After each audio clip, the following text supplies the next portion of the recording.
Hey guys, welcome back to my channel. आज मैं आप लोग को यूजीसी नेट जून 2023 में जो डीआई के क्वेश्चन है, मिसिंग डीआई पूछा गया था, उसके क्वेश्चंस को सॉल्व करने वाले हैं। और आप लोग को मैं बता दूं कि डीआई एक ऐसा टॉपिक है जिसको आप अगर अच्छे से प्रैक्टिस करके जाते हैं तो एग्ज़ाम में आपके 10 क्वेश्चन मतलब 10 मार्क्स कहीं नहीं जाने वाले। 5 क्वेश्चन एक क्वेश्चन 2 नंबर का रहता है, तो आपके 5 क्वेश्चन आप हर हाल में कर पाओगे। और ये क्या है ना कि ये रहता ईजी है, लेकिन वहाँ पे एग्ज़ाम में इतना प्रेशर रहता है ना कि आप थोड़ा थोड़ा गलती करके आप मतलब छोड़ देते हैं या फिर कुछ आपसे गलती हो जाता है। मैंने खुद गलत किया है लास्ट ईयर, इसलिए मैं आप लोगों को ये करवाने वाली हूँ अभी। तो आइए देखते हैं। मैं बस एक क्वेश्चन करवाऊँगी, बाकी का आपको 4 क्वेश्चन खुद से करके और मुझे कमेंट बॉक्स में कमेंट करना है, या फिर आप नहीं भी करते हैं लेकिन आप खुद से प्रैक्टिस कर लीजिए। मैं आपको बताऊँगी इसको सॉल्व कैसे करते हैं मिसिंग डीआई को। तो चलिए आगे बढ़ते हैं अब। तो देखिए, इसको सबसे पहले हम लोग हिंदी में पढ़ लेते हैं। इंग्लिश और हिंदी दोनों में दिया हुआ है, लेकिन हम उसी में पढ़ेंगे जिसको हमको जल्दी से जल्दी हम समझ में आ जाए और बना लें।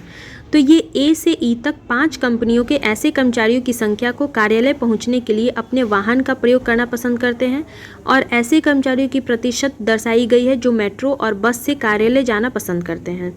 यातायात के केवल 3 साधन हैं जैसा कि उल्लेख किया गया, और इस तालिका में दर्शाए गए आंकड़ों के अनुसार दिए गए प्रश्नों के उत्तर दीजिए। परिवहन का माध्यम पसंद करने वाले कर्मचारियों का कंपनीवार विवरण दिया गया है। तो सबसे पहले क्वेश्चन को हम लोग बहुत अच्छे से समझेंगे। ये एक बार में इस क्वेश्चन को पढ़िएगा तो आपको समझ में नहीं आएगा, क्योंकि एग्जाम में मुझे भी नहीं आया था समझ में। तो आपको इंग्लिश और हिंदी दोनों वाला पढ़ना है, क्योंकि क्या होता है ना, बहुत बार एग्जाम में एक भी डेटा अगर गलत हो गया तो वो फिर आपका क्वेश्चन गलत हो जाता है। तो इसलिए आपको इंग्लिश वाला भी पढ़ना है और हिंदी वाला भी पढ़ना है।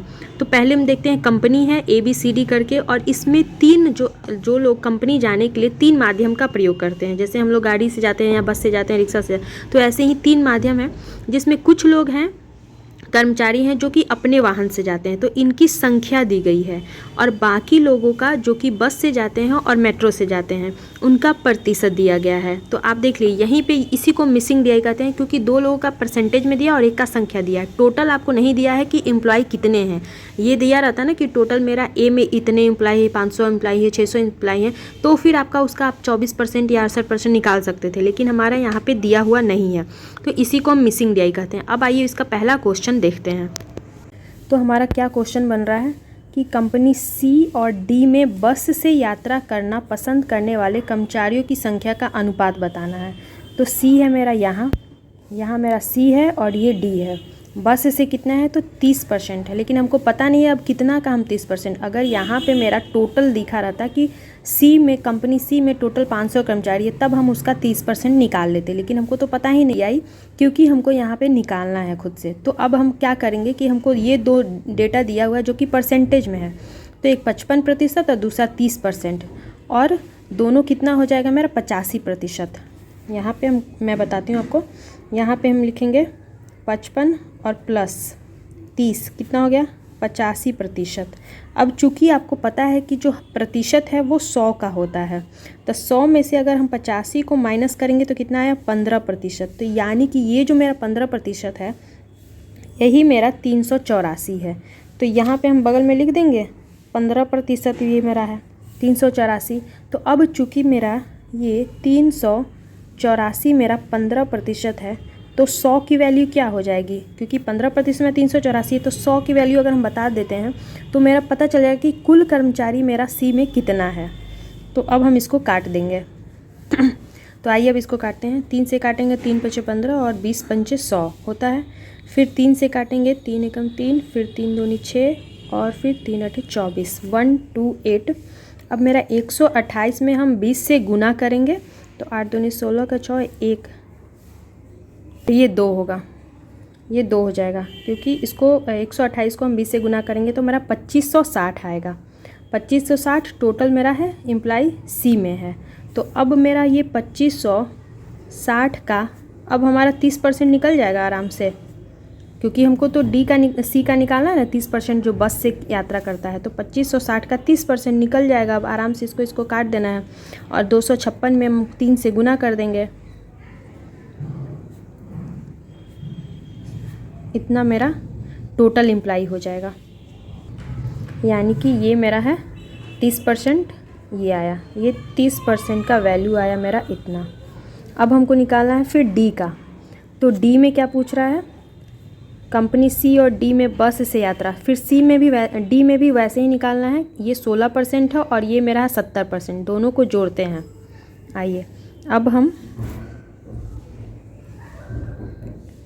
डी का करते हैं। 70 + 16 कितना होता है? 86 हो जाएगा। 86%, तो इधर मेरा कितना बचा? 14% बच गया। 100 में से 86 को माइनस करेंगे तो 14% बच जाएगा। तो ये मेरा हो गया 14%, यानी कि यही 14% मेरा 182 के बराबर है। तो यहाँ पे अब हम करते हैं 182 मेरा है 14% के, तो 100 की वैल्यू निकालना है। तो अब काटेंगे, कितना हो जाएगा? 14 से एक टाइम में काटेंगे 14 और फिर 4 100 सॉरी हम यहाँ पे 184 लिख दिए, 182 हो गया ना। फिर 14 से एक टाइम, फिर 3 टाइम्स में काटेंगे तो 14 या 42, यानी कि ये मेरा हो जाएगा 1300। तो डी में टोटल इम्प्लाई की संख्या कितनी है? डी में हो जाएगा टोटल इम्प्लाई हो जाएगा डी में मेरा 1300। अब हमको निकालना है डी का बस का 16% निकालना है। तो अब 1300 का 16% निकाल देंगे। 1300 का 16% निकालेंगे। तो अब इसको काट देंगे। एक्चुअली मुझे वीडियो बनाने में थोड़ा दिक्कत हो रहा है, यहाँ पे रखने के लिए कुछ है नहीं और ये वीडियो हाथ से ढक जा रहा है। अब 13 से हम 16 को गुना करेंगे तो मेरा 208 आ जाएगा। तो अब बोल रहा है सी और डी का रेशियो निकालना है जो बस यात्रा की है। तो सी का कितना आया है? सी का मेरा है 768 है। तो 768 2 देंगे मेरा 208। अब इसको काट देंगे तो ये हो जाएगा 48 से कट जाएगा और ये मेरा 13 से कट जाएगा। तो यानी कि 48:13 मेरा आंसर हो जाएगा।